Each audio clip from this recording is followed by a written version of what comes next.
Hi అండి అందరికీ welcome to my channel John Wesley 455.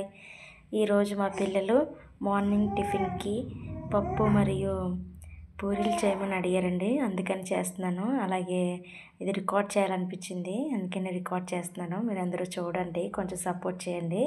ముందుగా మనం పప్పు తీసుకుందాం. పప్పు 2 గ్లాసెస్ తీసుకున్నానండి. అవి నీట్గా శుభ్రం చేసుకొని వాటర్ వేసుకొని అందులో మీరు చూస్తున్నారు కదండి, ఇవి కూరగాయలన్నీ వేసేసి మనం విజిల్ పెట్టేసి పొయ్యి మీద పెట్టేసుకున్నామండి. మామూలుగా సొరకాయ అయితే తినడానికి ఎవరు ఇష్టపడరు కదండి. ఇలాగ మనం అయితే పప్పులోని కానీ ఇలా కాంబినేషన్లో వండుకున్నామంటే చాలా బాగుంటుంది. బెనిఫిట్స్ కూడా ఎక్కువ ఉన్నది కదండి. పూరికి కూడా మెజర్మెంట్తో మనం పిండి తీసుకుందామండి. పిండి తీసుకున్నాం కదా, నీట్గా బాగా కలుపుకోవాలండి. 5 మినిట్స్ అలా పక్కన పెట్టేసుకొని మూత పట్టేసుకోవాలండి. తర్వాత అయితే మనకు సాఫ్ట్గా చాలా బాగా వస్తుంది. 5 మినిట్స్ లోపల మనకి విజిల్స్ వచ్చేసాయి కదండి. ఇప్పుడు మనమైతే ఓపెన్ చేసేసుకుందాం. విజిల్స్ వచ్చాయి కదండి. పక్కన ప్యాన్లో మనం కొంచెం ఆయిల్ అనేది వేసుకొని బాగా హీట్ అయిన తర్వాత మనం పూరీ చేసుకొని అందులో వేసుకోవాలండి. కొంచెం హై ఫ్లేమ్లో ఉంటే చాలా బాగా పొంగుతాయండి.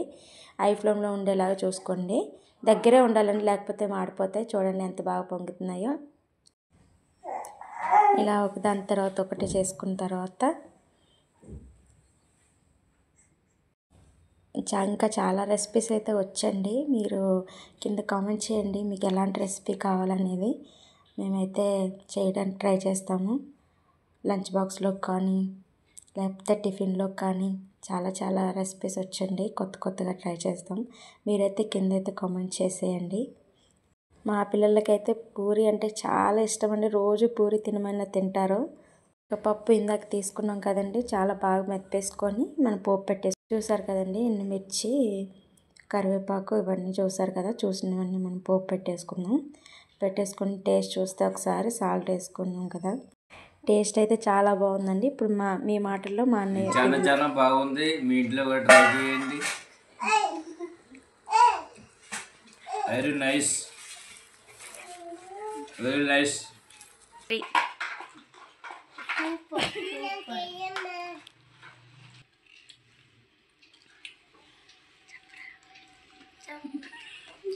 ఇప్పుడు వండి